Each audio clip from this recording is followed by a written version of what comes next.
Un vent de changement soufflera chez nos voisins d'en dessous. Ben oui, check ça, change de propriétaire. Et nous avons rencontré le nouveau propriétaire et les anciens propriétaires pour vous parler de la vision d'avenir de cette entreprise florissante. Check ça, bouquin et curiosité. Pascal, il y a eu passation de pouvoir pour votre entreprise. Parle-moi d'abord ici, check ça. Vous aviez mis ça au monde pour longtemps ou ça s'est décidé dernièrement que c'était assez pour vous? Là? Bien, c'est sûr qu'au moment d'ouvrir l'entreprise, on lance toujours ça pour que ça dure. On lance pas une entreprise en se disant, en tout cas, nous, dans notre cas, on s'est pas dit on va laisser dans 3 ans, on va laisser dans 5 ans, on va laisser dans 25 ans, on va être là jusqu'à notre mort. On lançait l'entreprise parce que à ce moment-là, c'était notre gros projet. Il y avait une opportunité qui se présentait, puis on s'est lancé là-dedans à corps perdu. Puis on n'avait pas nécessairement de plan de céder ou de transférer.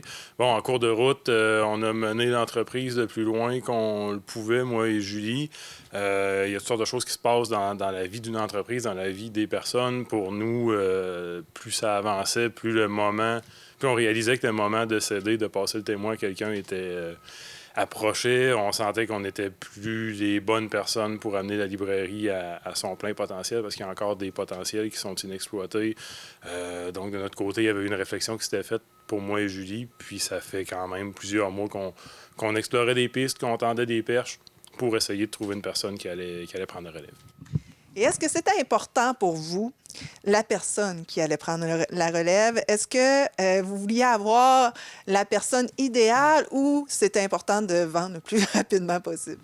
Bien, plus ça allait, plus on sentait que pour nous, moi et Julie, cette échéance-là approchait. Donc, on avait vraiment une volonté de transférer. Par contre, c'est sûr qu'on souhaitait trouver une personne qui allait avoir de la passion pour ce qu'on offre, qui allait aimer le produit qu'on a monté, qui allait être prête à plonger, qui allait avoir pris le temps de regarder tous les aspects de l'entreprise, puis qui allait être vraiment en mesure, qui allait avoir les épaules assez larges pour reprendre ce mandat-là. On est très, très content d'avoir trouvé avec Virginie cette personne-là qui va être vraiment capable de reprendre la librairie, de la faire poursuivre ses activités, puis de l'amener au potentiel où nous, on sent qu'on est plus capable de l'amener.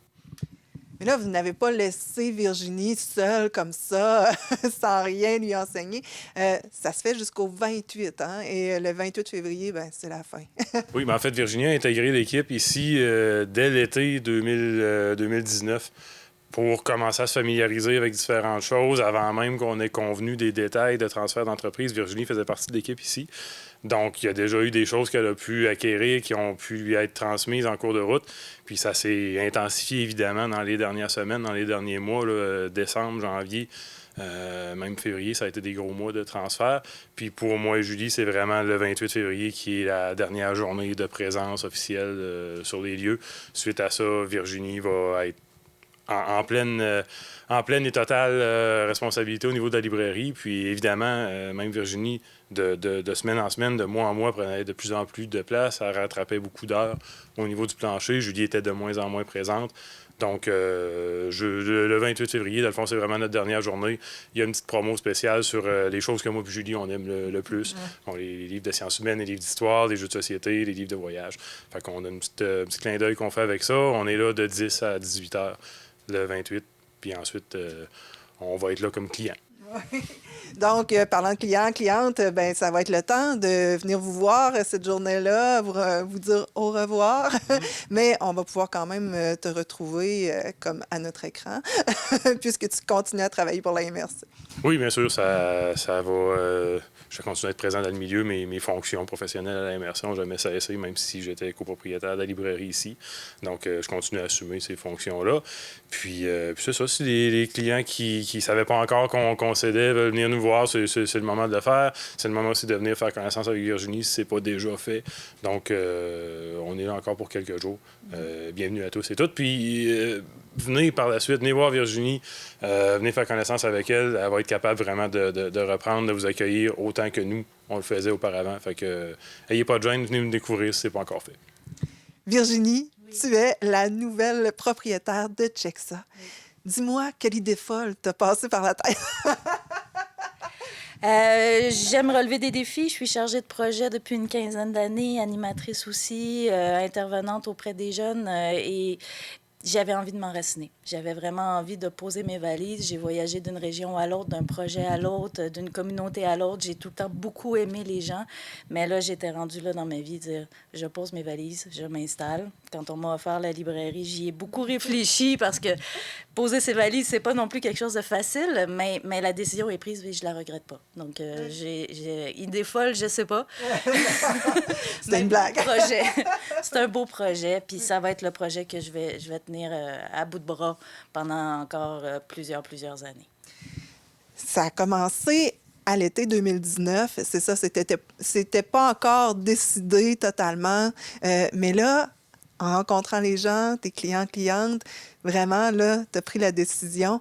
Qu'est-ce qui a fait en sorte que tu as dit, bon, ben là, vraiment, je me lance? C'est comme tomber en amour, je dirais. Je comparerais ça à ça. Je travaillais encore à la MRC de la Matapédia, donc je faisais les deux. Je suis devenue commis ici pour voir est-ce que j'ai envie d'acheter, est-ce que ça peut fonctionner. Et en étant à la MRC, je pensais de plus en plus à la librairie, comme l'amour qui s'installe. Puis je crois qu'il faut avoir cet amour-là pour devenir entrepreneur parce que c'est, d'une certaine manière, 24 heures sur 24. C'est 7 jours sur 7. C'est beaucoup, beaucoup d'heures de travail. Il faut aimer, il faut ressentir cette passion-là. Et elle est née au cours de l'été. Et là, j'ai dit, OK, j'achète. C'est incontournable. J'aime ça. J'aime être libraire, j'aime vendre des livres, j'aime être entourée de la communauté aussi, de voir les gens entrer. Donc, cette relation-là, le produit que l'on vend, c'est tout ce qui est derrière aussi. J'aime. C'est simple comme ça. Et c'est ça, tu disais, tu as voyagé, tu viens pas d'ici.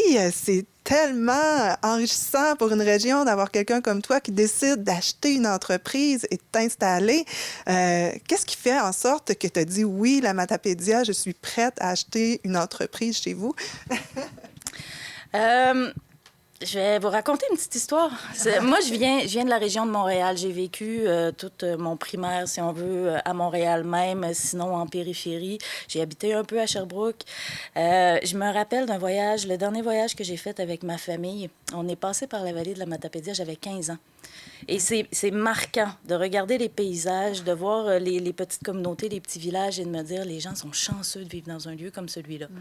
Donc, la vie m'a amenée tranquillement. Je suis allée jusqu'à Rimouski pour faire ma maîtrise. J'ai rencontré un homme de Cosape-Scale. On a été ensemble pendant un temps. Et c'est ça qui m'a ouvert un peu la porte de la Matapédia. J'ai été engagée à la MRC. J'aime encore énormément cette région-là. Tous les jours, je me sens chanceuse de vivre ici. Donc, c'est ça, je réalise un rêve, d'une certaine manière, de me dire, maintenant, je disais que les gens étaient chanceux de vivre ici, bien, cette chance-là, je me la donne à moi aussi. Je vis dans la Matapédia, j'achète une entreprise dans laquelle je crois.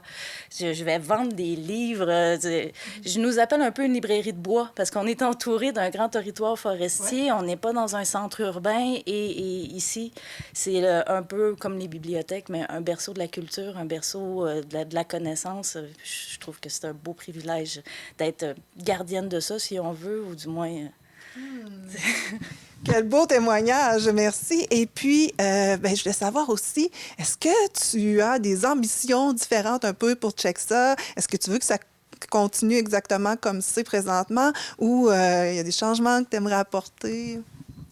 Dans un premier temps, c'est quand même une jeune entreprise. On a passé le cap du 5 ans. Julie et Pascal l'ont bien fait. Les 5 ans pour une entreprise, ça passe ou ça casse. Il y en a beaucoup qui ferment. Nous, on est encore là, on est bien vivants, on peut continuer à avancer. Mais les 5 prochaines années, c'est quand même un certain redressement, d'avoir plus de liquidité pour pouvoir la développer. Parce que pour l'instant, elle fonctionne en petit format, mais j'aimerais, oui, la rendre un peu plus grosse. Peut-être la déménager éventuellement, obtenir l'agrément de la librairie. Ça veut dire que je pourrais vendre aux bibliothèques et aux écoles. Il y a des lois qui entourent les librairies. D'en faire aussi peut-être une petite attraction touristique, que les touristes de passage arrêtent. Parce que check ça, j'appelle des compagnies à Montréal parce que veux pas les finances et tout. Puis quand je dis check ça, wow, quel beau nom. Oui. Ça attire l'œil, ça attire l'attention. Donc, de continuer à la développer avec ce créneau-là d'originalité, d'un endroit où on s'extasie devant « Hey, as-tu vu ça? » Je veux accroître un peu tout ça. Et est-ce que l'environnement est important pour toi, plus de sacs en plastique, ces choses-là? Est-ce que tu vas continuer dans ce sens-là? Sûr et certain. Oui. Le plus possible, quand il y a des produits écologiques que je vois passer, je les prends. T'sais, on a une nouvelle BD, j'en ai pris 2. Je fais un peu de promo en même temps, de Greta. Il y a un montant de cette BD-là qui va à des causes directement environnementales. Et, fait que moi, j'en ai pris 2 au lieu d'en prendre rien qu'une, en me disant faut aller dans cette direction-là. Les sacs en plastique, c'est la même chose. Ça se pourrait que je développe des nouveaux produits, pas cette année, mais éventuellement, peut-être emballage cadeau et tout, mais toujours avec une vision écologique. C'est pas parce qu'on est écologique qu'on ne peut pas garder certaines traditions qu'on a, comme emballer des cadeaux ou autres. Donc, il va y avoir du développement, mais ça va toujours être fidèle à certaines valeurs. Oui, la cause environnementale, le respect, la communauté, la solidarité, toutes ces valeurs-là sont chères à mon cœur, puis je veux que Check ça continue à les porter. Eh bien, ça va être un plaisir de venir te visiter et de continuer à être une cliente pour toi. Et puis, ben, merci beaucoup pour tout ça, tout ce que tu viens de dire. C'est vraiment tellement délicieux à mes oreilles. Et puis, ben, je te souhaite une longue vie avec ton entreprise. Merci beaucoup. Merci à tout le monde parce que cette librairie-là, c'est votre librairie à vous. Je le répéterai jamais assez. C'est grâce à vous qu'on peut continuer. Et c'est vous qui décidez si on grandit, si on grandit pas. C'est vraiment la librairie de la Matapédia. Merci. Merci. Pascal, en terminant, j'aimerais que tu donnes un conseil de vieux sage, d'entrepreneur accompli à Virginie. Entrepreneur accompli, c'est quasiment trop gros. Mais si j'avais un seul conseil à donner, nous, quand on a ouvert l'entreprise, on voulait que le service à la clientèle soit impeccable, soit le plus attentionné possible, le plus proche des besoins, le plus à l'écoute possible de ce que les clients souhaitent. Je pense qu'on a réussi à le rendre en 6 ans et plus depuis qu'on est là. Je pense que ça va continuer. Puis c'est vraiment quelque chose qui est à garder, à polir, à toujours avoir en tête parce que c'est grâce aux clients qu'on réussit à exister. Fait que c'est juste de ne pas perdre ça de vue. Puis je suis convaincu qu'elle l'a déjà en tête puis qu'elle ne perdra pas de vue non plus. Est-ce que tu penses relever le défi? Je crois que oui. J'anime les gens, j'aime les gens. C'est ce que je fais depuis toujours. J'aime. Point final. Fait que à chaque fois que quelqu'un entre, c'est mon réflexe premier, c'est de l'accueillir. Parce que chaque individu est unique, a des besoins différents. Et moi, je veux que tout le monde se sente bien ici. Puis ça fait partie de moi. Bien, merci beaucoup à vous deux. C'était un plaisir de vous entendre. Merci.